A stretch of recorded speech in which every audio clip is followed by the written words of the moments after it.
My name's Matt Bedogni. I'm from Auckland, New Zealand, and currently the only DeLorean time machine owner in the country. Hi, my name is Video Bob Mosley. I am Oliver Holler, and this is my lovely bride, Terry Holler, and we're DeLorean time machine owners. My name is Lenny Hochteil. Right now I am sitting in my DeLorean time machine replica. What's going on, bros? It's Scott Bob Dorr, otherwise known as Scott Dorlack. Hello, my name is Matt Hissem, and I own this DeLorean time machine. Hey, all you cool cats and kittens. My name is Peter Varica, and I'm a DeLorean time machine owner. Hey, I'm Elliot Hansen, and I own a DeLorean time machine in Orlando, Florida. That's it right behind me. Hi, I'm Mark Shields, and I have owned a DeLorean time machine for 20 some odd years. DeLorean was always a dream car of mine. I expect that probably stemmed from the Back to the Future movie. Always wanted to have the DeLorean time machine, and I guess you've got to start with getting a car, work your way up from there.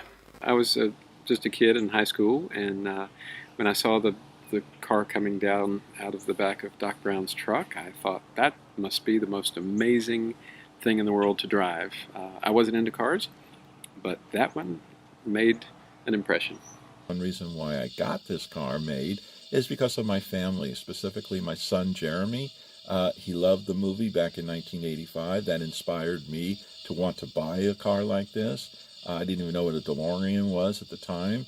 And once I got a DeLorean 30 years later, I knew I was going to have it converted into a DeLorean time machine, so I had to do that. I did that for myself and my family. It was a childhood obsession of epic proportions, which I later came to realize, and I just never let go of that dream, and it was one of the first priorities of life as far as I'm concerned. I've wanted to be a DeLorean time machine owner since I was 3 years old.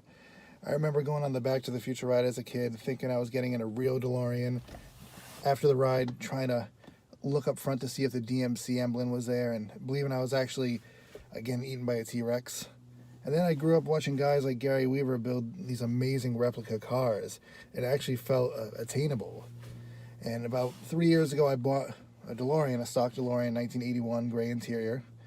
And after about a year and a half of trying to fix it up, get it to run well, I realized I wasn't a DeLorean purist, and I was always a Back to the Future fan at heart. So I had to make the decision: was I gonna keep this car? And I was never gonna keep it. I was either gonna sell it or make it a time machine, and I think I made the right decision. I always wanted a DeLorean. Did not know that you could get one that looked like a time machine. In 1998, there were barely any time machines, just maybe 3 or 4. And so I found this guy who was trying to raffle it off in Florida, and his raffle was terrible. No offense to Doug, who was doing the raffle, but it was just on some no-name website in the middle of the internet. And anyway, his raffle failed, and so I started to lowball him offers, and I didn't have a lot of money. So I started probably at 5,000, and then it slowly eventually got up to about 15. He said yes. I actually freaked out a little bit, and then settled myself and decided, okay, we are going to do this. This is definitely going to happen. I went to the bank and I said I need a loan to join school again and learn things, and they said fine, no questions asked. And then I wrote out another check for the other half of the money from Discover Card. Flew to Florida, and I was scared because I had to bring cash, which is what he wanted. Just loves the cash. And they took me out for dinner, and I didn't die, and we put the car up on a trailer, and I trailered it all the way back using a U-Haul, and then from there, basically the car was sitting in my parents' garage or in storage, and I decided I would do some repairs at DMC Houston. They said, oh, of course they were more than happy to take care of that. But it took a long time to get the car perfect.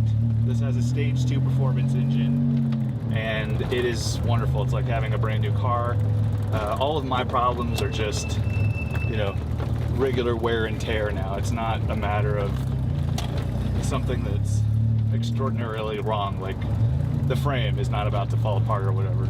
So originally, I reached out to all the builders, to Video Bob, Danny Botkin, and Bruce Kalum, and all of them wanted, at the time, $20,000 to $25,000 to convert a DeLorean time machine, which at the time, I just didn't have that much money.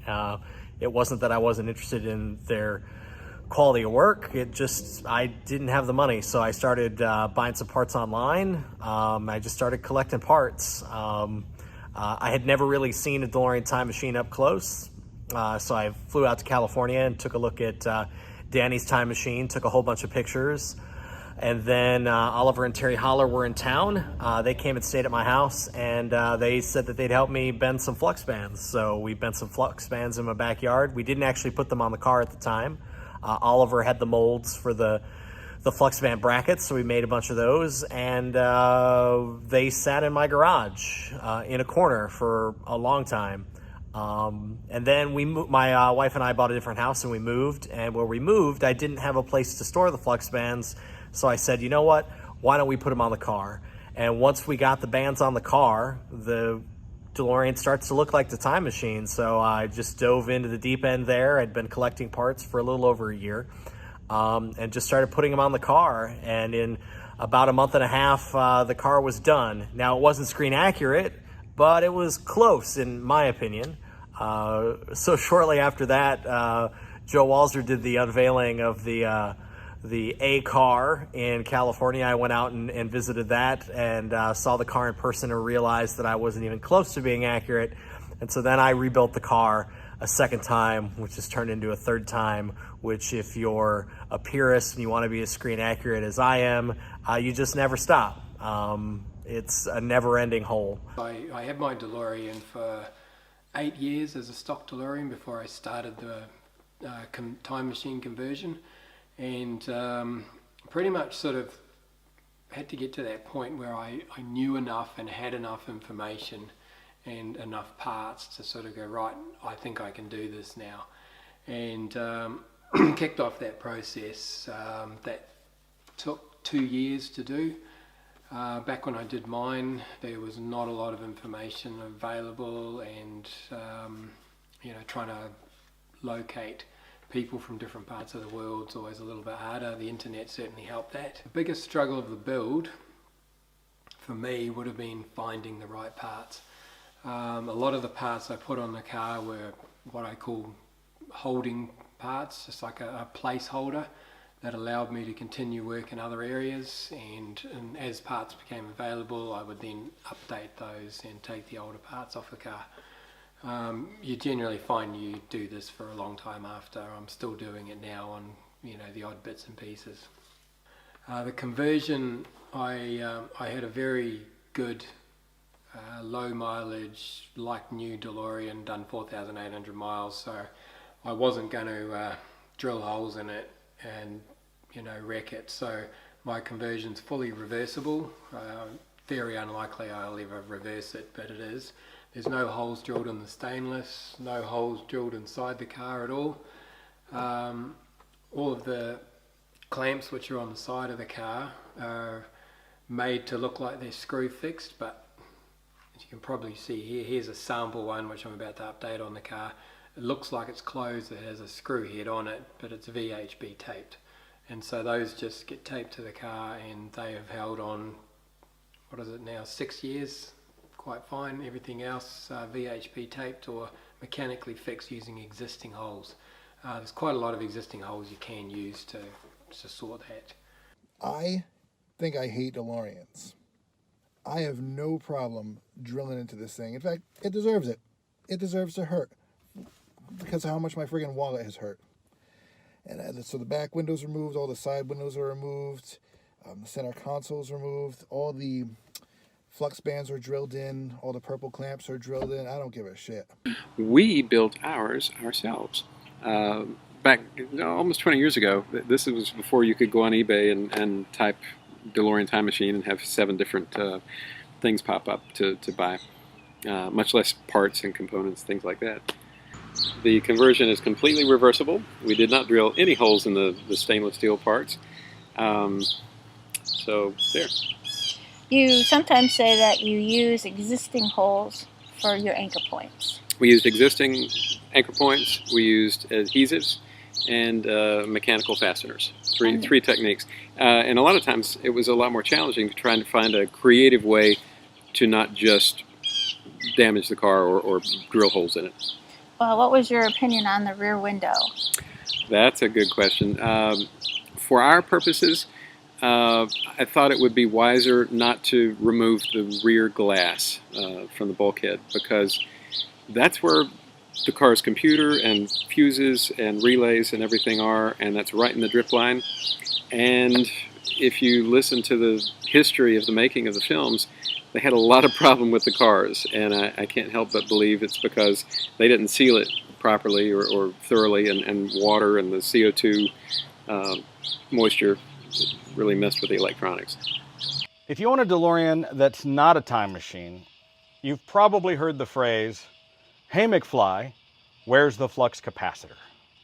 Well, being that I know how to make cool electronics, I went out in the garage and I built myself one, and I put it inside my DeLorean that plugged into the cigarette lighter. I took it to the local car show and everybody was just blown away by it. And that's when I knew I was onto something. And that was back in 2003. Here it is in 2020, and we've built 33 of these DeLorean time machines. I did buy it as a conversion, but everything was made out of paper and cardboard and plastic and bottles and Tupperware, and it was not ideal. And so everything was pretty much built to last for a few weeks. He had it in a parade. So then I started to seek out people, and over the years, I've essentially replaced, I would say, 80% of what's on the car. But more recently, when I was in Manchester, England, I found out that, you know, there's a whole bunch of nice people in Facebook groups that it's not what you know, it's who you know. So that's been saving me a lot of time in trying to do myself the research time I really need to do. And so I'm enjoying that. How long did it take? That's the most popular question people ask when they're stopping me, which luckily in this pandemic, nobody wants to stop. I love it. That time, hold on, I'm about to pass my parents' house. That's right there. I would say maybe, probably just a few months, maybe three months total over 20 years. You know, I do things on the weekends occasionally, and then I just let it roll for like a year. And you know, when you have 20 years to work on your time machine, you've got nothing else but time. My biggest struggle at the time was finding somebody to cut and weld the rear deck lid, because I'd already done the flux bands, which is pretty much one of the hardest things that you have to do on the car. I did just recently, with the help of Gary Weaver, who came and visited me in Florida, redid the flux bands on this car with parts from Matt Bedogni in New Zealand, so that it's even more screen accurate, because again, once you dive down the rabbit hole, you can't stop. So my biggest struggle was getting the deck lid cut and welded, which now I've done 2 times, about to do it a 3rd time. So you're never actually done until you're done. Is my build permanent? Yes. I took great pleasure in filming a video of removing the rear window. When I reached out to Danny Bodkin and said, hey, what's the best way to get this window out? He said, hey, look, man, we have tons of windows available. The easiest way to get it out is just break it out. So I had a friend of mine, Joe, come over. We broke the window out and yeah, put it in the trash can when we were done with it. Hit it, man. All right. There we go. That was anticlimactic. Finding and replicating some of these virtually impossible to find parts has been a quest over the last 15 years. You know, finding parts that you just can't find again and replicating them in a way that we could make the time machine, you know, something as simple as like this little blower that was part of an air hockey table or something. That's what we think it is, but I just can't find them anymore, so we replicate them out of plastic. So all of these things that are impossible to find, like this was a silicone hose from a 1967 Sikorsky helicopter, and we recreated out of foam. So we have an original one that's made of silicone, and we've made a mold, and then we recreate it just like this part here, which is an aircraft heating unit, and we recreate it out of cast resin, and we do special airbrushing to it, detailing. There's just so many parts like that that are impossible to find. This little part here comes off of the front of a Pioneer speaker grill, and you know, this thing, it's known as the wormhole emitter or the tachyon generator. It's got different names, but it was part of a prototype that was never built, and it was sort of a one-off project. So a lot of the things that the filmmakers used, Kevin Pike and his team at Film Tricks, were just things that they picked up off the ground and seemed like it would be a good idea. I remember we looked for a long time trying to find red capacitors that had 3 contacts on them. But we realized later it's not a red capacitor with 3 contacts. There's really no such thing. They took one of the blue ones like this, and they just simply turned it upside down and decorated it to look like that so you wouldn't recognize it. There's so many parts like that that we had to kind of reverse engineer and figure out what they were, have them recreated, sort of like these aluminum boxes, but actually make them out of fiberglass. They're lightweight, extremely strong, and we can make them on demand without having to wait for our sources. Clearly one of the most recognizable pieces is the flux capacitor, and this is something that we've become very good at. You know, made up of a lot of old electronics from like the 40s. We just kind of figured out how it's supposed to be and how to make it, and put them in each car, and like I said, we've done over 30 of them. It's hard to believe. So as far as the build process goes, this is not something that I purchased. This is something I built myself, and I've been doing this for a number of years. The community in this field, I would say, kind of starts in the 2002 era, where a handful of us throughout the country were the pioneers in sourcing and identifying many of the parts for this car. And those were the early days of the internet and the early days of research and this whole time machine hobby that has exploded these days.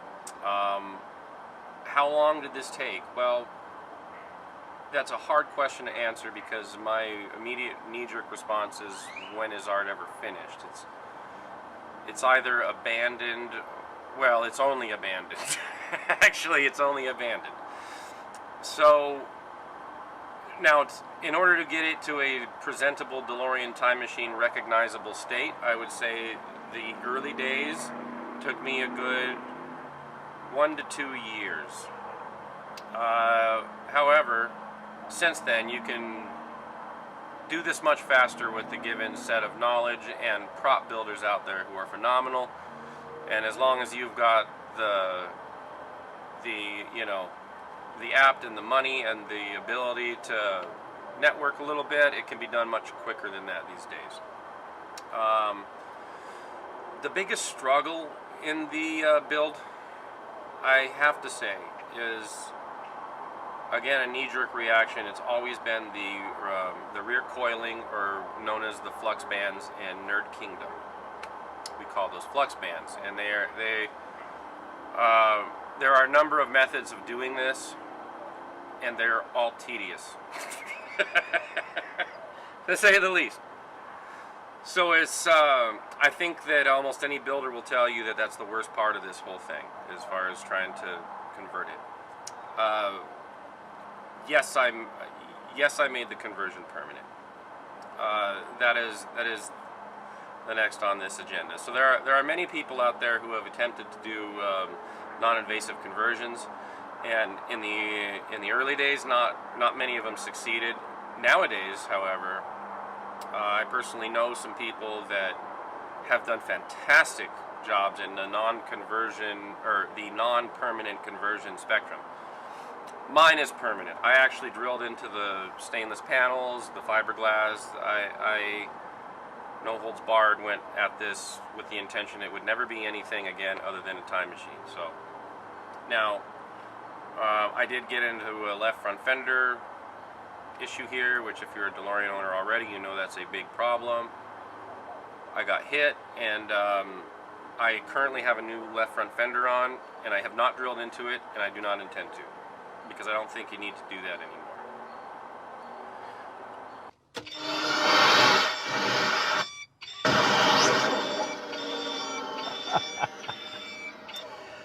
I never get tired of that. Owning and driving a DeLorean time machine is something special. I mean, I know people that own Ferraris, Lamborghinis, exotic vehicles. Nothing comes close to the DeLorean time machine. It's an exotic that's even more exotic than any fantasy vehicle you can dream of. I mean, I think the only thing that's on par with it is maybe the Batmobile. And so I can talk about a little bit, what it was like driving this car for the last 5 years as a time machine. It was like driving a celebrity all the time. And around here, people are now used to it. It's my daily driver, except in the winter of snow. So that's when I do all my major work on the upgrades, of mostly keeping the DeLorean driving reliably. But I've been in the news several times and been in local papers several times, so my town is very used to me, and so it's not quite as big a deal as it was at first. It was like it would take like twice as long to go anywhere, and I would drive it everywhere, just to the stores, and it would take an hour to leave because everybody was just swarming me, and I could talk quite a while about that. But what's it like to drive around in a DeLorean time machine? Well, it's pretty cool, I have to say. Yeah, you get a lot of smiles. You actually make a lot of people's days. One thing I've learned is you don't go to the gas station if you're in a hurry to get anywhere, because you're always standing around talking to people that pull in or are in the gas station. It's it's good fun, but it's also a worry because there's a lot of people that are trying to take photos or videos of you while they drive and get a little bit too close sometimes. What is it like to drive around in a DeLorean time machine? Well, I've got just one key phrase that I think that sums it up nicely, which is, if you ever wondered what it was to be an instant celebrity, this is what it is. So you drive around in a DeLorean time machine, it's instant celebrity status, and it's like, well, it's very difficult to get around in traffic, and it's also very difficult to get into wherever you were trying to go, because you're going to end up with people on the highway taking photos, hanging out their vehicle, not paying attention to the road, hanging in your blind spots.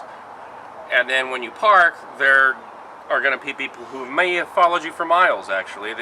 People will follow you for quite a bit of time, and probably the funniest thing is some of these people have much more expensive cars than I do.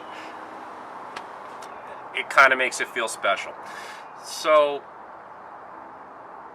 the ride itself in a time machine, I'm going to tell you, being a DeLorean fan and owning multiple DeLoreans and various stages of fully converted, not converted, the DeLorean car itself is a lot more fun to drive than a time machine DeLorean is. So when you convert your car to a time machine, the DeLorean gets plenty of attention on its own, but the level of attention you get is definitely upped by tenfold when you have any sort of time machine looking thing happening. And it doesn't even have to be well done, it just will happen. As far as the car driving, what I can tell you is that the DeLorean is not known for being the fastest sports car. However, it does handle very well.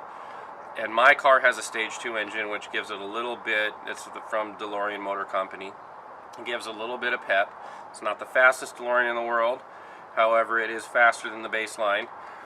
And it handles the best out of any car I've ever driven because it's so low and squatty. So you can take corners as fast as you possibly can and still hug the curb, you know, just as much as you would, or hug the road as just as much as you ever would wish to. The worst part about owning this car are the other people. The biggest problem with owning a DeLorean time machine is you don't really own it, or people don't realize that it belongs to a person. So I've come out and I've had people that have opened the doors and are sitting in the car. I had a woman once lay across the hood of the car to get photos. Like, people just don't understand that it's valuable and that it belongs to somebody. And they just get excited because to them, it's a movie star. I mean, this is one of the stars of the Back to the Future movie, and they can see it in person. So that would be the only negative. You do get a lot of attention, more than our fair share, I think. What is it like driving a DeLorean time machine? It is terrifying. I do not recommend it to anyone. You can't see shit. No one can see you. People are swerving into you on the highway trying to get a picture. I mean, there's no lack of attention. Even as a stock DeLorean, it got crazy attention. It's dangerous. Well, it's not the best experience. It's exciting and thrilling because, you know, it looks and feels like you're in the movie, but it's very cramped. There's not a whole lot of room to move around. There's lots of things that you can hit your head on or bust your knuckles on. Again, shifting is difficult. All of that room is taken up. And then other people out there on the road, they aren't necessarily the safest while you're driving. They are easily distracted and excited about, oh my gosh, that's a DeLorean time machine. There's not a whole lot of power. I have a stock DeLorean, so it drives like a car from the 80s, no power steering. Visibility, it's gone. That's it right back there. I would say the worst part about owning a DeLorean time machine is probably the DeLorean itself. There's always something that needs to be done that's $3,000 or $4,000 and preventing you from enjoying the car.